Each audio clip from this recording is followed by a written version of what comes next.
Let's do a quick aftermath update here on Oshaki Foster. I watched the fight with him and Ray Vargas, and I noticed some commentary. And my breakfast is about to sound off here in a second, so I want to slip this in real fast before that happens. I saw a commentary that said Oshaki Foster is quote boring, and I saw a lot of people who were not happy about the fight. And I understand. There are many people, usually younger, but I've seen some older folks do this, but there are many people who still want the rock'em sock'em robots of boxing matches, not realizing that with the heavyweights, that's kind of a thing that should be, right? Wilder Fury trilogy. That's excitement. We don't want to see that kind of stuff though on the welterweights or the lightweights or those. We want to see skill in the ring. What Oshaki Foster showed you folks is not only skill, but also pose. He had a calm demeanor about him that, Ice Water is a very good name for him because he was a very calm, very measured, very studied. If you didn't know the story about Foster, Foster has two losses that were early on in his time. He was going through some stuff and it messed with him in the ring. Outside of those two, he has never been, largely, he's never been like dominated or even close to dominated. He's been skillful and very practiced in the ring. And then he ran into there's legal issues that were surrounding him. The stories are out there. I won't bore you here with this, but he's had a lot of ups and downs along the road. And this was a comeback story for him. He won the WBC Silver Super Feather title. That was what kind of positioned him for this fight now, where Ray Vargas was coming up and wanted to make history. Titles in multiple weight classes as a Mexican was something of pride for Vargas. So it was a very interesting story of the fight, but I think some people expected more than they got. And I wanted to fray this right now. This was never going to be a rock'em sock'em. I talked about this on the podcast, combattalkradio.net. Check it out. I said I didn't see there was going to be this much, action. It felt like it was going to be a very skillful fight, a very studied fight, very, very methodical on both sides. And that's what we saw. And we did see Oshaki Foster he kept it calm, cool, and collected. I think Vargas didn't really show up as much as he could have. And perhaps he said he was already adjusted to the weight, but he certainly didn't feel like he was. That's not taking away anything from him. I think he tried as much as he could with an opponent that just seemed to be a little bit more controlled and in control. And by and large, when you have ring generalship, that's what we're describing. When you have ring generalship, it can't be understated the importance of it when you're in there against top tier opposition. Both of these guys were arguably top tier in terms of skill. Neither had really been proven at the upper level. And this was the chance to see who is going to move forward and who might need to step a little bit backwards. Some people drew parallels with Oshaki Foster and Erislandy Lara. It's not even the same class, folks. Oshaki Foster, he has it. You can tell in the way he fights. He has it in him to be an aggressor when he chooses.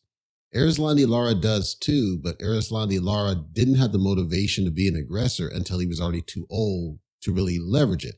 Erislandy Lara could always have gone out there and taken guys out. He chose not to.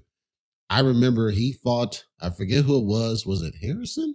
There's somebody he fought, and I'm watching this guy, and I'm like, he could have taken him out. Brian Castano. He could have taken him out anytime he wanted to, and he chose not to, and he played it off. And then Lara, it's like, he'll do just the bare minimum to get a draw, and then he'll complain how he got robbed, or it's close, and he'll complain that they didn't know how to score. No, it's because he half-asses it. Oshaki Foster doesn't half-ass his skill. You can tell that he is there to win the fight in a very methodical, practiced way. I would not make that same analogy like a certain subset say of Floyd Mayweather. It's not the same.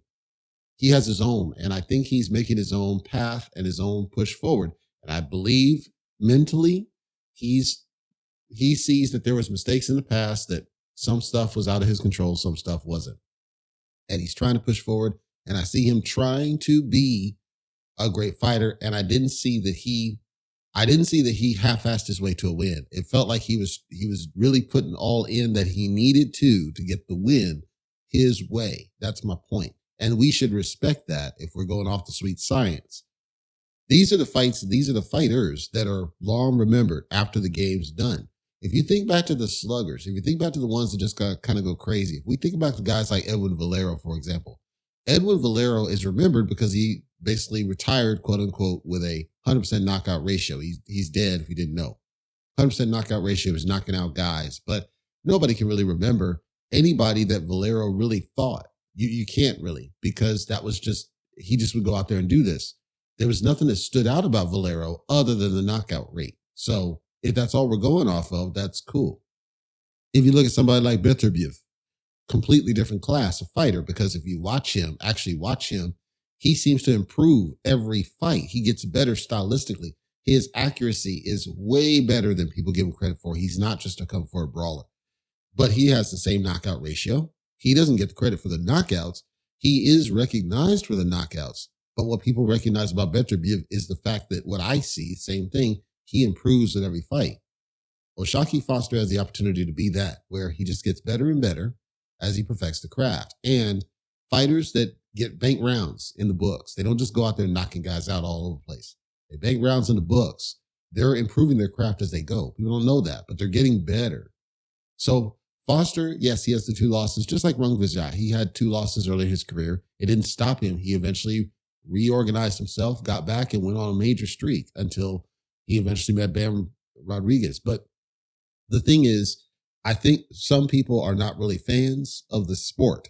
They're fans of the slugging. And that's sad, because that's a UFC mindset that's come in, where we're not appreciating those guys that they are trying to perfect their craft, and they're going in there doing what they need to do. And they also can adapt to what's in front of them. Oshaki didn't need to do anything different than what he did. He went in there with a guy that largely was not as aggressive as you might have expected. So he didn't need to go and press the action. Doing that would have set him up for something potentially. Now, that said, Foster, if he ever listens to this, I doubt he will, but let's say he does. There's a couple things I'd like to see from you, brother, that I'd like to see you kind of step up and improve. First of all, I think when there's those key opportunities to cause damage, I'm not saying go out there slug, I'm not saying blitz, I'm saying when you have key opportunities to really cause damage. I do think that from a judge point of view, I would like to see a little bit more of that, where you're purposely setting that opponent up to respect you more. It's not that Vargas didn't respect you. He obviously did. I'm saying that you could do more, since he did, to just kind of push it over and make 100% sure that the judge gives you that round no matter what. That is no doubt that you won that round by doing just a little bit more on the aggression side. When you see the person kind of backing off a little bit, and you can see in their eyes that they're like, okay, this guy has some snap on him. So, and I don't want to get countered. Okay, maybe you do go for it a little bit. And I will reference Floyd Mayweather in this regard, only for this one situation that I'm talking about. Anybody who hasn't seen it, I challenge you to go watch Floyd Mayweather versus Jesus El Matador Chavez, my favorite Floyd Mayweather fight, bar none, because it was the one fight where pretty much Floyd had to pull every single trick out of the book that he had. But the point is, he started out boxing smart. Now, this is the pretty boy, not money. He started boxing very smart. He was distance, he was countering, he was all this, but Chavez was not to be denied. He kept coming forward. Floyd ultimately had to pull out and start going after this dude. He does this, and then Chavez is eventually backing off. When Chavez starts to back off a little bit, Floyd keeps coming forward.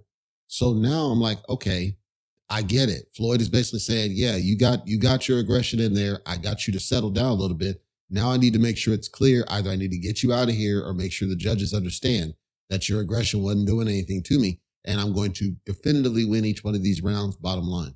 That's what I'm talking about, is when you do see him back off because you did enough to snap him and get him to go back, go after him just a little bit. You ain't going to put yourself out. You know what you're doing in the ring. I'm saying just stamp it, put a stamp on it and say, I won that. And I'm going to show you that I won that, bottom line, period, point blank.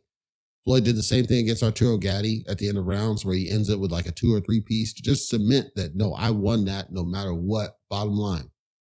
He did the same thing against Corley. He did the same thing against Bercelis. He did the same thing against Burton. So I do reference Floyd in that regard for that one piece that he would purposely, back in the pretty boy era, he would purposely try to stamp to show the judges, I won that round. And Foster, I do think that there's an opportunity to add that to your arsenal, to just cement that no matter what you saw, judges, in the first minute of the round that might have been flashy or whatever, or might have looked like he got something off, I'm going to close the show every single round to make you understand it wasn't nothing. And I took it back over and took over and took that.